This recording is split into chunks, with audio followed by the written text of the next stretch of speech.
Assalamualaikum warahmatullahi wabarakatuh. Terima kasih atas kesempatannya. Di sini kami dari kelompok 5 akan menjelaskan materi mengenai strategi audit keseluruhan dan program audit. Namun sebelumnya, saya akan memperkenalkan anggota dari kelompok 5. Yaitu yang pertama ada saya, Nabila Afifa Anastasia dengan NIM 2019310281. Lalu ada Dia Lailul Widad dengan NIM 2019310291. Lalu ada Yun Mufaroka dengan NIM 2019310295. Lalu ada Nindya Putri Salsabila dengan NIM 2019310296. Lalu ada Muslimatul Ulfa dengan NIM 2019310301. Lalu ada Fajar Sidik dengan NIM 2019310307. Lalu ada Desti Rositasari dengan NIM 2019310330. Lalu yang terakhir yaitu Nabila Khairana dengan NIM 2019310332. Selanjutnya yaitu pemaparan materi dari kelompok 5. Terima kasih. Terima kasih atas kesempatannya. Saya Nabila Afifa Anastasia dengan NIM 2019310281. Di sini saya akan menjelaskan tentang type of test atau jenis tes. Dalam mengembangkan strategi audit, auditor dapat menggunakan 5 jenis tes untuk menentukan apakah suatu laporan keuangan telah disajikan secara wajar.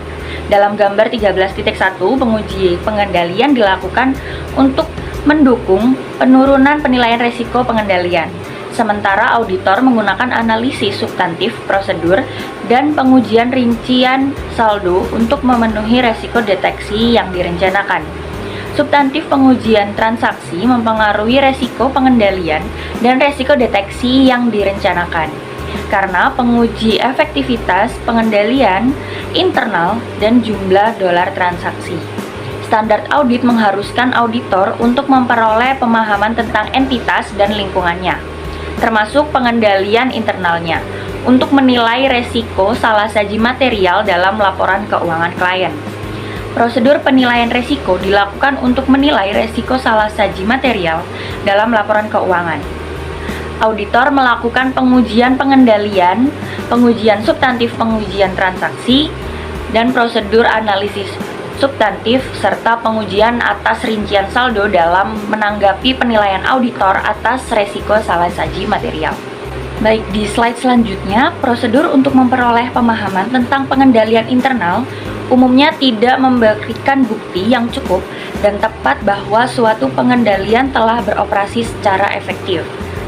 Tes kontrol digunakan untuk menentukan apakah kontrol ini efektif, dan manual pengendalian biasanya melibatkan pengujian sampel transaksi. Pada gambar 12.2 dapat dilihat bahwa jumlah bukti tambahan yang diperlukan untuk pengujian pengendalian bergantung pada dua hal, yaitu yang pertama, luasnya bukti yang diperoleh dalam memperoleh pemahaman tentang pengendalian internal. Lalu yang kedua yaitu rencana pengurangan risiko pengendalian. Pengujian substantif adalah prosedur yang dirancang untuk menguji salah saji dolar, yang dimana seringkali disebut salah saji moneter, yang secara langsung mempengaruhi kebenaran saldo laporan keuangan. Auditor mengandalkan 3 jenis pengujian substantif, yaitu pengujian substantif atas transaksi, prosedur analisis substantif, dan pengujian atas rincian saldo.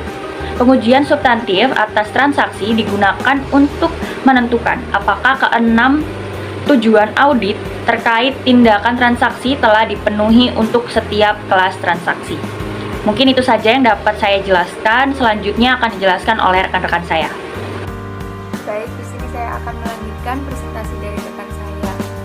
Selecting which types of test to perform, yaitu memilih jenis tes yang akan dilakukan. Biasanya, auditor menggunakan kelima jenis tes saat melakukan audit atas laporan keuangan pernyataan. Tetapi, jenis tertentu dapat ditekankan tergantung pada keadaan. Ingatlah bahwa prosedur penilaian risiko diperlukan dalam semua audit untuk menilai risiko salah saji material, sementara 4 jenis pengujian lainnya dilakukan sebagai tanggapan terhadap risiko yang diidentifikasi untuk memberikan dasar bagi opini auditor. Beberapa faktor mempengaruhi pilihan auditor atas jenis pengujian yang akan dipilih, termasuk ketersediaan 8 jenis bukti biaya relatif dari setiap jenis pengujian, pengujian efektivitas, pengendalian internal, dan risiko bawaan. Masing-masing dari 4 jenis prosedur audit lebih lanjut hanya melibatkan jenis tertentu dari bukti konfirmasi, inspeksi, dan sebagainya. Untuk selanjutnya, tabel 13.2 merangkum hubungan antara prosedur audit lebih lanjut dan jenis bukti. Kita dapat melakukan beberapa pengamatan tentang tabel. Yang pertama, lebih banyak jenis bukti. Tabel 13.2 merangkum hubungan antara prosedur audit lebih lanjut dan jenis bukti. Kita dapat melakukan beberapa pengamatan tentang tabel, yaitu total 6 digunakan untuk pengujian rincian saldo daripada untuk jenis tes lainnya. Yang kedua, hanya pengujian atas rincian saldo yang melibatkan pemeriksaan fisik dan konfirmasi. Yang ketiga, pertanyaan dari klien dibuat untuk setiap jenis tes.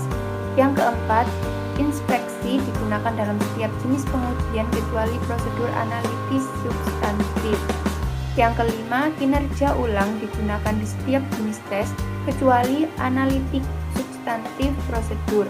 Auditor dapat melakukan kembali pengendalian sebagai bagian dari penelusuran transaksi atau untuk menguji pengendalian yang tidak didukung oleh dokumenter yang memadai bukti. Yang keenam, perhitungan ulang digunakan untuk memverifikasi keakuratan matematis transaksi ketika melakukan pengujian substantif atas transaksi dan saldo akun ketika melakukan pengujian atas rincian saldo. Selanjutnya yaitu ketika auditor harus memutuskan jenis pengujian mana yang akan dipilih untuk memperoleh bukti yang cukup dan tepat. Biaya bukti merupakan pertimbangan penting. Jenis-jenisnya tes tercantum di bawah ini dalam rangka meningkatkan biaya. Yang pertama yaitu prosedur analitis substantif, yang kedua prosedur penilaian risiko, termasuk prosedur untuk memperoleh pemahaman, yang ketiga pengendalian internal, yang keempat pengujian kontrol, yang kelima pengujian substantif atas transaksi, yang keenam pengujian rincian saldo. Baik, terima kasih atas kesempatannya. Selanjutnya di sini saya akan menjelaskan tentang prosedur analitis substantif. Nah, di sini adalah yang paling murah karena relatif mudah membuat perhitungan dan perbandingan. Prosedur penilaian risiko termasuk prosedur untuk memperoleh pemahaman. Pengendalian internal tidak semahal pengujian audit lainnya, karena auditor dapat dengan mudah membuat pertanyaan dan pengamatan dan melakukan perencanaan prosedur analitis. Pengujian pengendalian lebih mahal dibandingkan dengan prosedur penilaian risiko auditor karena tingkat pengujian yang diperlukan untuk memperoleh bukti bahwa pengendalian beroperasi secara efektif. Nah, terutama ketika pengujian pengendalian tersebut melibatkan kinerja ulang. Seringkali auditor dapat melakukan sejumlah besar pengujian pengendalian dengan cepat menggunakan perangkat lunak audit. Perbedaan pengujian pengendalian dan pengujian substantif. Pengecualian dalam pengujian pengendalian hanya menunjukkan kemungkinan salah saji mempengaruhi nilai dolar laporan keuangan. Sedangkan pengecualian dalam pengujian substantif transaksi atau pengujian rincian saldo adalah laporan keuangan yang salah. Pengecualian dalam pengujian pengendalian disebut penyimpangan uji pengendalian. Auditor paling cenderung percaya bahwa salah saji material dolar adalah dalam laporan keuangan ketika penyimpangan uji kontrol dianggap sebagai kekurangan yang signifikan atau kelemahan material. Auditor kemudian harus melakukan pengujian substantif atas transaksi. Baik, selanjutnya di sini pada gambar 13 red 3 menunjukkan hubungan antara pengujian substantif dan penilaian risiko pengendalian, termasuk pengujian pengendalian pada tingkat efektivitas pengendalian internal yang berbeda. Nah, area yang diarsir pada gambar 13 red 3 adalah jaminan maksimum yang dapat diperoleh dari penilaian risiko pengendalian dan pengujian pengendalian. Pada sembarang titik di sebelah kiri titik A, risiko pengendalian yang dinilai adalah 1,0 karena auditor pada awalnya mengevaluasi pengendalian internal sebagai tidak efektif berdasarkan kinerja prosedur penilaian risiko. Pemberitahuan di gambar tersebut bahwa setiap titik di sebelah kanan titik B tidak menghasilkan pengurangan lebih lanjut dari resiko pengendalian, karena bahkan dengan ketergantungan maksimum pada pengendalian, beberapa substantif prosedur yang masih diperlukan dalam audit atas laporan keuangan. Karena auditor laporan keuangan dan audit pengendalian internal atas pelaporan keuangan terintegrasi, audit perusahaan publik pelapor yang dipercepat kemungkinan besar akan diwakili oleh poin B. Asumsikan auditor berpendapat bahwa pengendalian internal efektivitas berada pada titik C. Nah, pengujian pengendalian pada tingkat C1 akan ekstensif untuk mendukung penilaian resiko pengendalian yang rendah. Auditor kemudian dapat menentukan melalui kinerja pengujian pengendalian bahwa penilaian awal yang rendah atas resiko pengendalian pada titik C tidak didukung dan pengendalian internal tidak beroperasi secara efektif. Nah, kemudian penilaian resiko pengendalian yang direvisi auditor akan maksimal pada titik C3 dan audit kepastian akan diperoleh dari pengujian substantif. Titik manapun di antaranya keduanya, seperti biasa C2 mewakili situasi di mana jaminan audit diperoleh dari pengujian pengendalian kurang dari tingkat jaminan maksimum yang ditunjukkan oleh poin C1. Jika C2 dipilih, jaminan audit dari pengujian pengendalian adalah C3 dan C2, dan dari pengujian substantif adalah C dan C2. Auditor kemungkinan akan memilih C1, C2, atau C3 berdasarkan biaya relatif pengujian pengendalian dan tes substantif. Baik, terima kasih. Selanjutnya akan dilanjutkan oleh rekan saya. Baik, terima kasih atas kesempatannya. Perkenalkan, nama saya Nindya Putri Salsabila dengan NIM 2019-310296. Di sini saya akan menjelaskan mengenai evidence mix atau campuran bukti. Pilihan jenis pengujian mana yang akan digunakan dan seberapa luas pengujian tersebut perlu dilakukan dapat sangat bervariasi di antara audit untuk tingkat efektivitas, pengendalian internal, dan resiko bawaan yang berbeda. Bahkan dalam audit tertentu, variasi dapat terjadi dari siklus ke siklus. Untuk memperoleh bukti yang cukup dan tepat dalam menanggapi resiko yang diidentifikasi melalui prosedur penilaian resiko, auditor menggunakan kombinasi dari 4 jenis pengujian yang tersisa. Kombinasi ini sering disebut campuran bukti. Gambar di atas menunjukkan campuran bukti yang mengilustrasikan untuk 4 audit yang berbeda. Yang pertama ada analisis audit 1. Klien ini adalah perusahaan besar dengan kontrol internal yang canggih dan resiko bawaan yang rendah. Oleh karena itu, auditor melakukan pengujian pengendalian yang ekstensif dan sangat bergantung pada pengendalian internal klien untuk mengurangi pengujian substantif. Prosedur analisis substantif ekstensif juga dilakukan untuk mengurangi pengujian substantif lainnya.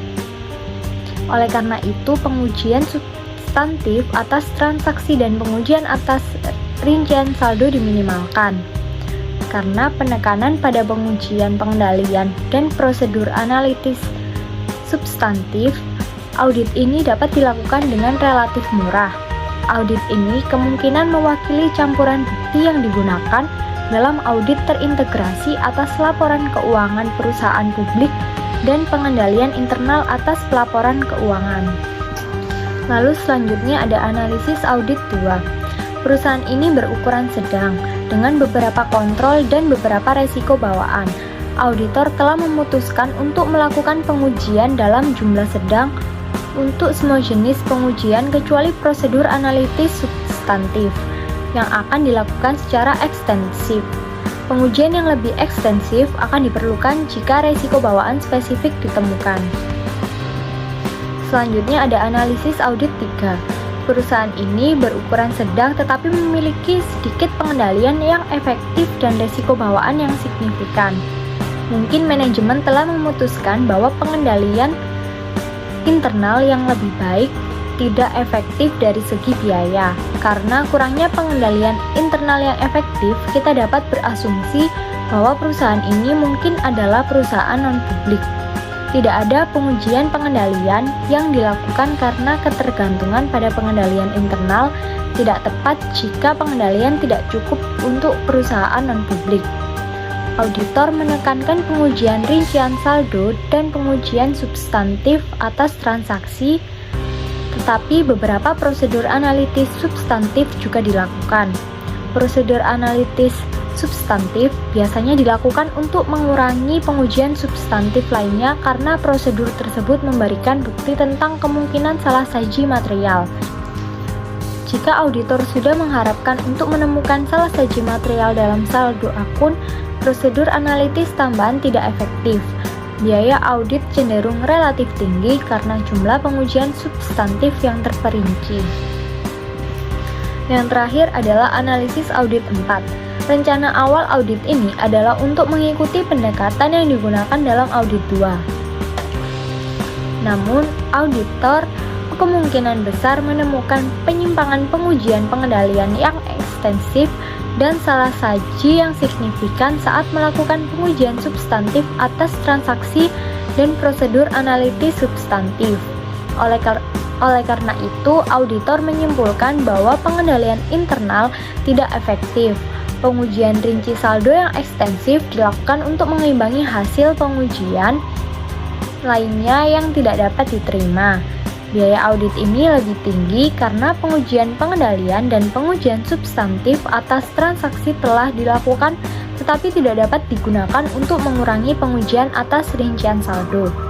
Sekian dari saya, selanjutnya akan dilanjutkan oleh rekan saya. Baik, terima kasih atas kesempatannya. Di sini saya akan melanjutkan penjelasan dari rekan saya, yaitu tentang Design of the Audit Program atau desain program audit. Setelah auditor menggunakan prosedur penilaian risiko untuk menentukan penekanan yang tepat pada masing-masing dari 4 jenis pengujian lainnya, prosedur audit khusus untuk setiap jenis pengujian harus dirancang. Prosedur audit ini kemudian digabungkan untuk membentuk program audit. Dalam sebagian besar audit, auditor penanggung jawab perikatan merekomendasikan campuran bukti kepada manajer perikatan. Setelah bauran bukti disetujui, penanggung jawab menyiapkan program audit atau memodifikasi program yang ada untuk memenuhi semua tujuan audit dengan mempertimbangkan hal-hal seperti materialitas, bauran bukti, risiko bawaan, risiko pengendalian, dan risiko signifikan yang teridentifikasi serta kebutuhan. Lalu untuk pembahasan selanjutnya, fokus pada perancangan program audit untuk memenuhi tujuan audit terkait transaksi dan keseimbangan. Auditor juga akan merancang program audit untuk memenuhi tujuan audit terkait penyajian dan pengungkapan. Selain bagian program audit yang berisi prosedur penilaian risiko yang dilakukan dalam perencanaan, program audit untuk sebagian besar audit dirancang dalam 3 bagian tambahan. Yang pertama yaitu pengujian pengendalian dan pengujian substantif atas transaksi, yang kedua prosedur analitis substantif, dan yang ketiga pengujian rincian saldo. Lalu setiap siklus transaksi kemudian akan dievaluasi menggunakan program sub-audit yang terpisah. Dalam siklus penjualan dan penagihan misalnya, auditor mungkin menggunakan yang pertama yaitu pengujian pengendalian dan pengujian substantif atas program audit transaksi untuk penjualan dan penerimaan kas. Lalu yang kedua, program audit prosedur analitis substantif untuk seluruh siklus. Lalu yang ketiga, pengujian rincian program audit saldo untuk kas, piutang, beban piutang tak tertagih, lalu penyisihan piutang tak tertagih, dan piutang lain-lain. Baik, yang selanjutnya yaitu yang poin A, pengujian pengendalian dan pengujian substantif atas transaksi. Pengujian pengendalian dan pengujian substantif atas program audit transaksi biasanya mencakup bagian deskriptif yang mendokumentasikan pemahaman pengendalian internal yang diperoleh selama pelaksanaan prosedur penilaian risiko. Program ini juga mungkin mencakup deskripsi prosedur yang dilakukan untuk memperoleh pemahaman tentang pengendalian internal dan deskripsi tingkat risiko pengendalian yang dinilai. Auditor menggunakan informasi ini untuk mengembangkan pengujian pengendalian dan pengujian substantif atas program audit transaksi. Lalu bisa dilihat pada gambar 13 slide 4 mengilustrasikan metodologi yang digunakan untuk merancang tes ini. Prosedur audit mencakup pengujian pengendalian dan pengujian substantif transaksi yang bervariasi tergantung pada risiko pengendalian yang dinilai. Ketika pengendalian efektif dan risiko pengendalian dinilai rendah, auditor memberikan penekanan besar pada pengujian pengendalian. Beberapa pengujian substantif atas transaksi juga akan disertakan. Jika risiko pengendalian dinilai secara maksimal, hanya pengujian substantif atas transaksi yang akan digunakan, dengan asumsi audit dilakukan oleh perusahaan publik yang lebih kecil atau perusahaan non-publik. Untuk prosedur audit ketika merancang pengujian pengendalian dan pengujian substantif atas transaksi, auditor menekankan pemenuhan tujuan audit terkait transaksi. Auditor mengikuti pendekatan 4 langkah untuk mengurangi risiko pengendalian yang dinilai. Yang pertama yaitu menerapkan tujuan audit terkait transaksi ke kelas transaksi yang diuji seperti penjualan. Lalu yang kedua yaitu identifikasi pengendalian utama yang harus mengurangi risiko pengendalian untuk setiap tujuan audit terkait transaksi. Lalu yang ketiga, mengembangkan pengujian pengendalian yang tepat untuk semua pengendalian internal yang digunakan untuk mengurangi penilaian awal atas risiko pengendalian di bawah maksimum atau pengendalian utama. Lalu yang keempat yaitu untuk jenis salah saji potensial yang terkait dengan setiap tujuan audit terkait transaksi, rancang pengujian substantif yang tepat atas transaksi dengan mempertimbangkan defisiensi dalam pengendalian internal dan hasil yang diharapkan dari pengujian pengendalian pada langkah ketiga. Baik, sekian penjelasan dari saya. Selanjutnya akan dilanjutkan oleh rekan saya. Terima kasih. Di sini saya akan melanjutkan presentasi dari rekan saya yang B, prosedur analitis substantif. Karena prosedur analisis substantif relatif murah, banyak auditor melakukannya pada semua audit. Proses analitis yang dilakukan selama pengujian substantif seperti untuk audit piutang biasanya lebih terfokus dan lebih luas daripada yang dilakukan sebagai bagian dari perencanaan. Auditor kemungkinan akan menggunakan data terpilah untuk meningkatkan ketepatan ekspektasi auditor. Selama perencanaan, auditor mungkin menghitung persentase margin kotor untuk total penjualan. Sedangkan selama pengujian substantif piutang, auditor mungkin menghitung persentase margin kotor berdasarkan bulan atau lini bisnis, atau mungkin keduanya. Prosedur analitis yang dihitung menggunakan jumlah bulanan biasanya akan lebih efektif dalam mendeteksi salah saji daripada yang dihitung menggunakan jumlah tahunan.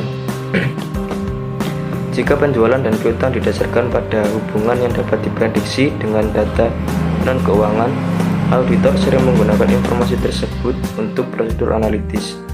Misalnya, jika tagihan pendapatan didasarkan pada jumlah jam yang dibebankan profesional kepada klien, seperti firma hukum dan organisasi lain yang menyediakan layanan. Auditor dapat memperkirakan total pendapatan dengan mengalihkan jam yang ditagih dengan tarif tagihan rata-rata. Ketika auditor berencana untuk melakukan prosedur analitis untuk memberikan keyakinan substantif tentang saldo akun, data yang digunakan dalam perhitungan harus dianggap cukup andal. Hal ini berlaku untuk semua data, terutama data non-keuangan. Misalnya, jika auditor memperkirakan total pendapatan menggunakan jam yang ditagih dan tarif penagihan rata-rata, maka harus yakin bahwa kedua angka tersebut cukup andal. Kemudian untuk yang C, tes detail dari saldo. Untuk merancang pengujian rincian prosedur audit saldo, auditor menggunakan metodologi yang berorientasi pada tujuan audit terkait saldo yang kita bahas dalam bab 6. Jika auditor memverifikasi piutang, misalnya, prosedur audit yang direncanakan harus cukup untuk memenuhi setiap tujuan audit yang terkait dengan saldo.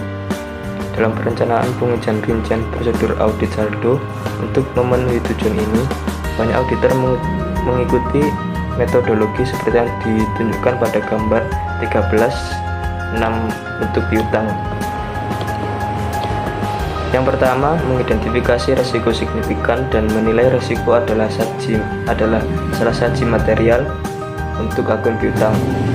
Sebagai bagian dari memperoleh pemahaman tentang bisnis dan industri klien, auditor mengidentifikasi dan mengevaluasi risiko bisnis klien yang signifikan untuk menentukan apakah risiko tersebut mengakibatkan risiko yang signifikan atau peningkatan risiko salah satu material dalam laporan keuangan.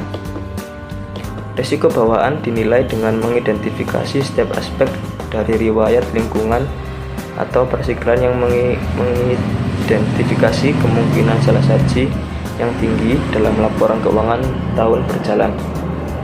Risiko bawaan juga dapat diperluas ke tujuan audit terkait saldo individu.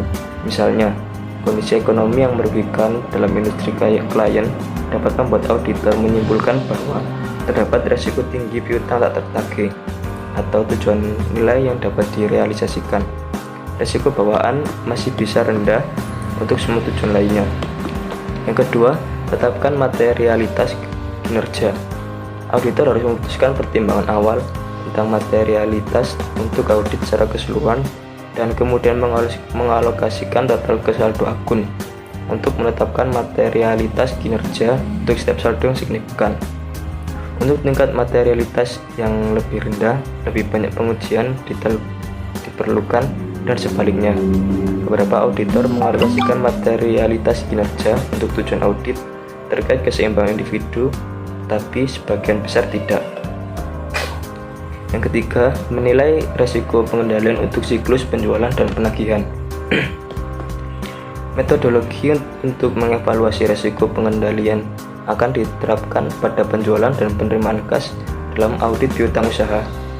Pengendalian yang efektif akan mengurangi risiko pengendalian dan bersama dengan itu jumlah bukti yang diperlukan untuk pengujian substantif atas transaksi dan pengujian rincian saldo. Kemudian yang keempat, merancang dan melakukan pengujian pengendalian dan pengujian substantif atas transaksi untuk siklus penjualan dan koleksi. Pengujian pengendalian dan pengujian substantif atas transaksi dirancang dengan harapan bahwa hasil tertentu akan diperoleh. Hasil prediksi ini mempengaruhi desain pengujian rincian saldo.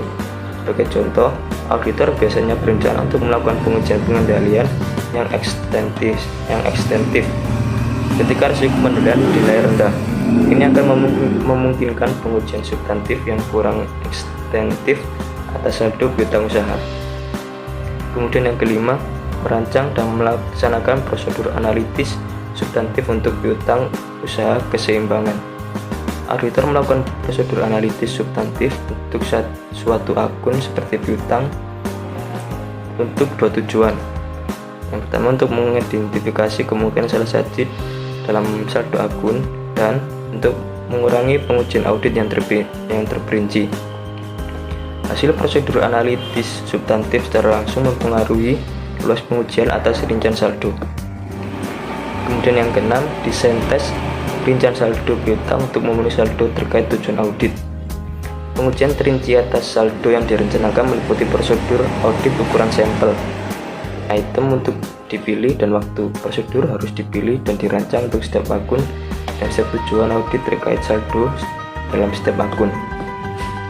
Kesulitan yang dihadapi auditor dalam merancang pengujian rincian saldo adalah kebutuhan untuk memprediksi hasil pengujian pengendalian, pengujian substantif atas transaksi, dan prosedur analitis substantif sebelum pengujian tersebut dilakukan. Hal ini diperlukan karena auditor harus merancang pengujian atas rincian saldo selama tahap perencanaan. Tapi desain yang tepat bergantung pada hasil pengujian lainnya. Dalam merencanakan pengujian atas rincian saldo, auditor biasanya memprediksi sedikit atau tidak ada pengecualian yang akan terjadi dalam pengujian pengendalian, pengujian substantif atas transaksi, dan prosedur analitis substantif. Baik, terima kasih atas kesempatannya. Di sini saya akan melanjutkan presentasi dari rekan saya mengenai tingkat desagregasi kegiatan perencanaan. Nah, tingkat desagregasi ini berkisar dari audit keseluruhan hingga tujuan audit terkait saldo untuk setiap akun. Misalnya, penilaian risiko prosedur yang berkaitan dengan memperoleh informasi latar belakang tentang bisnis dan industri klien berkaitan dengan audit secara keseluruhan. Nah, auditor pertama-tama akan menggunakan informasi tersebut dalam menilai resiko audit yang dapat diterima untuk perikatan secara keseluruhan. Mereka kemudian akan menggunakan informasi tentang klien dan industri yang diperoleh melalui prosedur penilaian risiko untuk menilai risiko salah satu material untuk tujuan audit tertentu, termasuk risiko signifikan apakah karena kecurangan atau kesalahan. Seiring berjalannya audit, mereka kemungkinan besar akan menggunakan informasi tersebut ketika membuat keputusan tentang pengujian rincian saldo. Hubungan tujuan audit terkait transaksi dengan tujuan audit terkait saldo dan presentasi dan tujuan audit terkait pengungkapan. Nah, pada tabel 13 slide 5 memberikan presentasi umum tentang hubungan ini dan mengilustrasikan bahwa ketika semua tujuan audit terkait transaksi terpenuhi, auditor akan tetap mengandalkan terutama pada pengujian substansif atas saldo untuk memenuhi audit terkait saldo berikut. Tujuannya agar nilai yang dapat direalisasikan, hak dan kewajiban.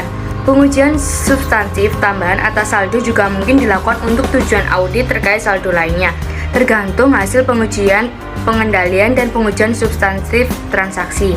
Nah, bab ini menekankan hubungan antara prosedur audit yang dilakukan untuk memenuhi tujuan audit terkait transaksi dan tujuan audit terkait saldo. Pendekatan auditor untuk memperoleh bukti yang terkait dengan tujuan audit terkait penyajian dan pengungkapan konsisten dengan pendekatan yang dijelaskan dalam bab ini. Auditor melakukan pengujian pengendalian dan prosedur substansif untuk memperoleh keyakinan bahwa semua tujuan audit tercapai untuk informasi dan jumlah yang termasuk dalam pengungkapan tersebut. Baik, sekian presentasi dari saya. Selanjutnya akan dilanjutkan oleh rekan saya. Terima kasih. Baik, terima kasih atas kesempatannya. Di sini saya akan melanjutkan presentasi dari rekan saya. Nah, di sini saya akan menjelaskan mengenai summary of key evidence related terms, atau biasa disebut dengan ringkasan istilah terkait bukti. Nah, yang pertama di sini ada tujuan audit. Ini adalah tujuan audit yang harus dipenuhi sebelum auditor dapat menyimpulkan bahwa setiap golongan transaksi atau saldo akun tertentu dinyatakan secara wajar. Di sana 67 audit terkait transaksi, 87 audit terkait saldo, dan 4 penyajian dan pengungkapan. Semuanya tercantum dalam tabel 13.6. Nah, untuk jenis pengujian, di sini 5 jenis pengujian audit yang dibahas sebelumnya dalam bab yang digunakan auditor untuk menentukan apakah laporan keuangan telah disajikan secara wajar, termasuk dalam kolom ketiga pada tabel 13.6. Perhatikan bahwa prosedur analitis digunakan dalam fase 3 dan tahap 4. Ingatlah bahwa prosedur analitis diperlukan sebagai bagian dari merencanakan prosedur penilaian resiko di fase 1. Ingatlah juga bahwa prosedur analitis adalah juga diperlukan pada penyelesaian audit. Itulah sebabnya mereka termasuk dalam fase 4. Nah, di sini juga ada keputusan bukti. 4 subkategori keputusan yang dibuat auditor dalam mengumpulkan bukti audit termasuk dalam kolom keempat pada tabel 13.6. Kecuali untuk prosedur analitis, substantif, dan prosedur penilaian resiko. Keempat bukti keputusan berlaku untuk setiap jenis tes. Nah, untuk jenis bukti, di sini 8 kategori besar bukti yang dikumpulkan auditor adalah termasuk dalam kolom terakhir tabel 13.6. Nah, untuk tabelnya sendiri di sini juga sudah sudah ditampilkan oleh kelompok kami untuk tabel 13.6, yaitu mengenai relationship among 5K evidence related terms. Jadi bisa dilihat ya di sini rekan-rekan. Nah, baik, selanjutnya di sini saya akan menjelaskan mengenai summary of the audit process atau ringkasan proses audit. Nah, di gambar 13.9 menunjukkan 4 fase untuk keseluruhan proses audit. Auditor menggunakan informasi yang diperoleh dari prosedur penilaian resiko yang terkait dengan klien, penerimaan dan perencanaan awal, memahami bisnis dan industri klien, dan melakukan prosedur analitis awal. Nah, di sini di 3 kotak pertama pada gambar 13.9 terutama untuk menilai resiko audit yang dapat diterima dan mengidentifikasi resiko signifikan.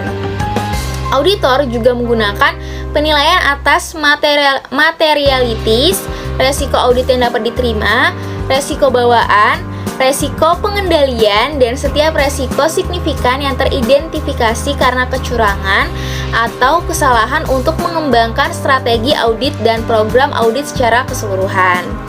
Nah, pada akhir fase 1, auditor harus memiliki strategi audit yang jelas dan rencana dan program audit khusus untuk keseluruhan audit. Auditor melakukan pengujian pengendalian dan pengujian substantif atas transaksi selama ini. Tujuan dari tahap 2 adalah untuk yang pertama, memperoleh bukti yang mendukung pengendalian spesifik yang berkontribusi pada resiko pengendalian yang dinilai auditor, yaitu jika resiko tersebut dikurangi di bawah maksimum, termasuk audit terintegrasi atas pengendalian internal atas pelaporan keuangan. Kedua, memperoleh bukti yang mendukung kebenaran moneter transaksi. Nah, di sini juga sudah ada untuk gambar 13.9 yaitu mengenai summary of the audit process. Ya, di sini bisa dilihat rekan-rekan. Dan juga di tabel 13.7 di sini ada timing of test. Bisa dilihat juga rekan-rekan. Nah, di sini juga untuk tujuan pertama dipenuhi dengan melakukan tes kontrol, dan yang kedua dengan melakukan pengujian substantif atas transaksi. Seringkali kedua jenis tes dilakukan secara bersamaan pada transaksi yang sama. Ketika kontrol tidak dianggap efektif atau ketika auditor menemukan penyimpangan, pengujian substantif dapat diperluas dalam fase ini atau dalam fase 3 dengan mempertimbangkan implikasinya terhadap laporan auditor atas pengendalian internal atas pelaporan keuangan dalam audit terintegrasi. Nah, karena hasil pengujian pengendalian dan pengujian substantif atas transaksi adalah penentu utama sejauh mana pengujian rincian saldo, mereka sering dilakukan 2 atau 3 bulan sebelum tanggal neraca. Ini juga membantu auditor merevisi pengujian atas rincian program audit saldo untuk hasil yang tidak diharapkan dalam pengujian sebelumnya dan untuk menyelesaikan audit segera mungkin setelah tanggal neraca. Pendekatan ini juga digunakan dalam audit terintegrasi untuk memberikan kesempatan kepada manajemen untuk memperbaiki pengendalian kekurangan waktu untuk memungkinkan auditor menguji kontrol yang baru diterapkan sebelum akhir tahun. Nah, auditor juga memperbarui pengujian pengendalian internal mereka menjelang akhir tahun untuk memverifikasi bahwa kontrol terus beroperasi secara efektif. Nah, untuk klien dengan sistem akuntansi terkomputerisasi yang sangat canggih, auditor sering melakukan pengujian pengendalian dan pengujian substantif atas transaksi secara keseluruhan untuk mengidentifikasi transaksi signifikan atau tidak biasa dan menentukan apakah ada perubahan telah dibuat pada program komputer klien. Nah, selain itu di sini juga dijelaskan bahwa sifat dan luas pekerjaan akan sangat bergantung pada temuan dari 2 fase sebelumnya. 2 kategori umum dari prosedur fase 3 adalah yang pertama, prosedur analitis substantif yang menilai kewajaran keseluruhan transaksi dan saldo. Kedua, pengujian atas rincian saldo, yaitu prosedur audit untuk menguji salah saji moneter dalam saldo dalam laporan keuangan. Nah, selanjutnya di sini di tabel 13.7 di sini juga menjelaskan mengenai pengujian atas rincian saldo biasa dilakukan paling akhir. Pada beberapa audit semuanya dilakukan setelah tanggal neraca. Dan juga di sini ada melakukan tes tambahan untuk presentasi dan pengungkapan. Nah, di sini dijelaskan bahwa auditor mengumpulkan bukti yang terkait dengan penyajian dan terkait pengungkapan tujuan audit. Prosedur yang dilakukan auditor untuk mendukung 4 tujuan terkait penyajian dan pengungkapan serupa dengan prosedur audit yang dilakukan untuk mendukung tujuan audit yang terkait dengan transaksi dan saldo. Seperti itu. Di sini juga ada mengumpulkan bukti akhir. Nah, untuk mengumpulkan bukti akhir ini di sini ada untuk laporan keuangan secara keseluruhan selama fase penyelesaian. Yang pertama adalah lakukan prosedur analitis akhir, kedua evaluasi asumsi going concern, ketiga dapatkan surat representasi klien, keempat baca informasi dalam laporan tahunan untuk memastikan bahwa itu konsisten dengan laporan keuangan. Nah, di sini juga ada menerbitkan laporan audit. Maksudnya adalah jenis laporan audit yang diterbitkan tergantung pada akumulasi bukti dan temuan audit. Dan juga terakhir di sini ada berkomunikasi dengan komite dan manajemen audit. Auditor di sini diharuskan untuk mengomunikasikan kekurangan signifikan dalam pengendalian internal kepada komite audit atau manajemen senior. Standar audit juga mengharuskan auditor untuk mengomunikasikan penting bagi pihak yang bertanggung jawab atas tata kelola seperti komite audit atau sejenisnya badan yang ditunjuk setelah menyelesaikan audit jika tidak lebih cepat. Meski tidak wajib, auditor sering juga memberikan saran kepada manajemen untuk meningkatkan kinerja bisnis. Baik, sekian presentasi dari kelompok kami, kurang lebihnya kami mohon maaf. Assalamualaikum warahmatullahi wabarakatuh.